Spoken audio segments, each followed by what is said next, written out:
நீங்க அந்த பக்கமா வேலை பண்ணுங்க, நான் இங்க கொஞ்சம் ரெஸ்ட் எடுத்துக்கிறேன்னு வீடு கட்ட தோண்டப்பட்ட பள்ளத்துல 6 அடி நீளம் இருக்கிற விஷ பாம்பு ஒண்ணு படுத்துட்டு இருந்திருக்கு.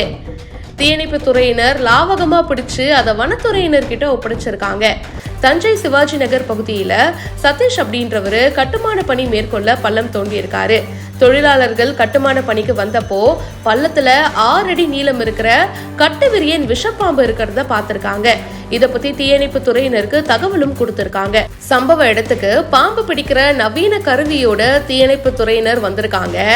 ஏணி உதவியோட பள்ளத்துல இறங்கி லாவகமா பாம்பை பிடிச்சிருக்காங்க. அதுக்கப்புறமா அதை சாக்குப்பையில போட்டு பாதுகாப்பா வனத்துறையினர் கிட்ட ஒப்படைச்சிருக்காங்க. கொடிய விஷத்தன்மை கொண்ட இந்த பாம்பு கடிச்சதுன்னா உடனடியா உயிரிழப்பு ஏற்படும் அப்படின்னு தீயணைப்பு துறையினர் தெரிவிச்சாங்க. நல்ல வேலைங்க, உடனே பார்த்ததும் தகவல் சொல்லிட்டாங்க. அதனால உடனே வந்து பிடிச்சிட்டாங்க. மேலும் பல செய்திகள் பிஹைண்ட் ரூட்ஸ்ல வந்துட்டே இருக்கு. இப்பவே சப்ஸ்கிரைப் பண்ணுங்க.